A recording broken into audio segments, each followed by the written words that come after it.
அன்பு தமிழ் நெஞ்சங்களுக்கு மெர்சல் கெலாட்டாவின் அன்பு வணக்கம். வாங்க இன்றைய காணொளி இதோ.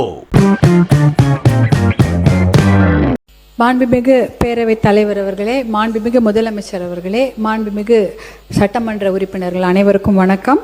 நீட் தேர்வு பற்றிய இந்த தீர்மானத்தை பாட்டாளி மக்கள் கட்சி ஆதரிக்கிறது. மாண்புமிகு மக்கள் நல்வாழ்வுத்துறை அமைச்சருக்கு இந்த விஷயத்தை தெரிவிச்சுக்கிறோம்.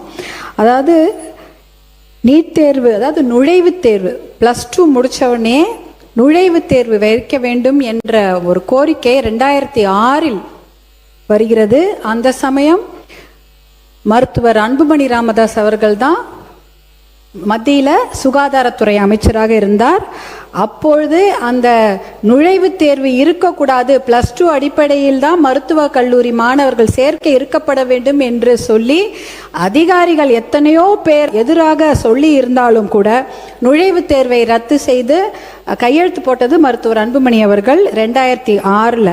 2009 வரை நீட்டு தேர்வு கொண்டு வருவதற்கு எல்லோரும் முயற்சி செய்தார்கள். அவர் சுகாதாரத்துறை அமைச்சராக இருக்கும் பொழுது, அவர் இருக்கும் வரை அந்த நீட் தேர்வை கொண்டு வராமல் அவர் பார்த்து கொண்டார்.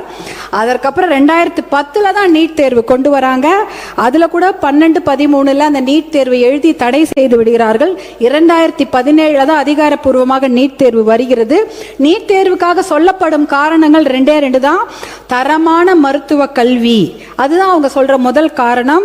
அடுத்தது மருத்துவ கல்வி வணிகமயமாக்க கூடாது, இதுதான் அவர்கள் சொல்லும் 2 காரணம்.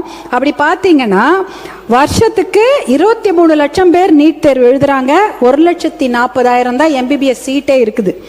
இதில் பார்த்தீங்கன்னா 720 மார்க் தான். ஆனால் 110 மார்க் எடுத்த ஒரு மாணவர், அதாவது 15% கூட கிடையாது, 110னா 15%, தகுதி கூட இல்லை, 40% எடுத்தாதான் பாஸ்ன்னு சொல்றோம். ஆனா 110 எடுத்த ஒரு மாணவருடைய தந்தை வசதியாக இருப்பதனால டீம்டு யூனிவர்சிட்டியில சேர்ந்து 30 லட்சம் பணம் கட்டி படிச்சிடுறாங்க. ஆனா 590 மார்க் எடுத்த ஒரு விவசாயியுடைய மகனோ மகளோ MBBSல இடம் கிடைக்காம வருஷத்துக்கு கவர்மெண்ட் சீட், பிரைவேட் காலேஜில் கவர்மெண்ட் சீட்டோடைய விலை 5 லட்சம் தான். அந்த 5 லட்சம் கூட கட்ட முடியாம வேற படிப்பு எடுத்து படிக்கிறாங்க.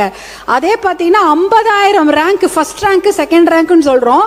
50,000 ரேங்க் எடுத்த ஒரு மாணவர் அவங்களால MBBS படிக்க முடியல. ஆனா 8 லட்சம் ரேங்க் எடுத்த ஒரு மாணவர், இல்ல 7 லட்சம் ரேங்க் எடுக்கிற மாணவர் ஒரு பிரைவேட் காலேஜில் மேனேஜ்மெண்ட் கோட்டால படிச்சிடுறாங்க. ஏன்னா அவர்களால் 5 லட்சம் கட்ட முடியும், இல்ல 30 லட்சம் கூட கட்ட முடியும் வருஷத்துக்கு. இதனால ரெண்டுமே எதற்காக இந்த நீட்டை கொண்டு வந்தாங்க? தரமான மருத்துவ கல்வி. அப்போ 15% வாங்கின மாணவர் மருத்துவர் ஆயிடுறாரு, 50% 80% வாங்கின மாணவர் மருத்துவராக முடியல. வணிகமயமாக்கப்படுவதை தடுக்க வேண்டும். நாங்க அப்ப கூட 30 லட்சம் 5 லட்சம் கட்டக்கூடியவங்க எல்லாம் சீட் வாங்கிடுறாங்க. அதை விட அதிகமான கொடுமை பார்த்தீங்கன்னா நீட் தேர்வுக்காக பயிற்சி கட்டணம் 1.5 லட்சம் கோடி ரூபாய். அது மிகப்பெரிய வணிகம் இன்னைக்கு கல்வித்துறையில நடந்து கொண்டிருக்கிறது. இதெல்லாம் பார்க்கும்பொழுது பார்த்தீங்கன்னா இந்த 2 காரணமே அடிபட்டு போயிடுச்சு. அதனால நீட் தேர்வு என்பது கண்டிப்பாக தேவையில்லை. சமூக நீதிக்கு எதிரானது நீட் தேர்வு, அரசு பள்ளி மாணவர்களுக்கு எதிரானது நீட் தேர்வு, தமிழ் வழி கல்வி பயிலும் மாணவர்களுக்கு எதிரானது நீட் தேர்வு, ஏழை மாணவர்களுக்கு எதிரானது நீட் தேர்வு, கிராமப்புற மாணவர்களுக்கு எதிரானது நீட் தேர்வு. இந்த நீட் தேர்வே தேவையில்லை. இதுலயும் பாத்தீங்கன்னா நாலேஜ் பேஸ்டே கிடையாது, எல்லாமே எக்ஸாம் பேஸ்டுக்கு தான் படிக்கிறாங்க. அறிவு சார்ந்த ஒரு படிப்புக்கு இங்க இடமே கிடையாது. அதனால 1976 எமர்ஜென்சி போது நம்ம ஸ்டேட் லிஸ்ட்லேருந்து அந்த கன்கரண்ட் லிஸ்ட்டுக்கு போயிடுச்சு கல்வி. அந்த கல்வித்துறையை மறுபடியும் நம்ம ஸ்டேட் லிஸ்ட்டு கொண்டு வரணும்னா நிறைய சட்டங்களை ஏற்ற வேண்டும்.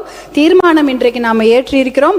2021 2 முறை நீட்டிலிருந்து தமிழ்நாட்டுக்கு விலக்கு கொடுக்க வேண்டும், எக்ஸம்ட் நீட் ஃபார் தமிழ்நாடுன்ற அந்த சட்ட மசோதாவை தீர்மானத்தில் ஒருமனதாக நிறைவேற்றி 2 முறை நிறைவேற்றி அதை டெல்லிக்கு அனுப்பியிருக்கிறாங்க. இன்னும் அது சட்டமாக்கப்படவில்லை. அதற்கு நாம் உரிய தரவுகளை கொடுத்து மறுபடியும் அதை சட்டமாக கொண்டு வர நாம் எல்லோரும் ஒன்றாக முயற்சி செய்ய வேண்டும். இதோட 500 குழந்தைங்க போயிட்டாங்க நீட் தேர்வில். தமிழ்நாட்டில் மட்டும் 50 குழந்தைங்க செத்து போயிட்டாங்க. இந்த கடைசி வினாத்தாள் கசிவு ஏற்பட்டு ஒரு நீட் தேர்வு கேன்சல் ஆச்சு. திருப்பி ஒரு நீட் தேர்வு நடந்தது. அதற்கு இடையில 13 குழந்தைகள் உயிரை மாய்த்து கொண்டார்கள். இனிமேல் ஒரு குழந்தை உயிர் கூட போகக்கூடாது. அதனால இந்த நீட் தேர்வு தமிழ்நாட்டுக்கு தேவையே இல்லை.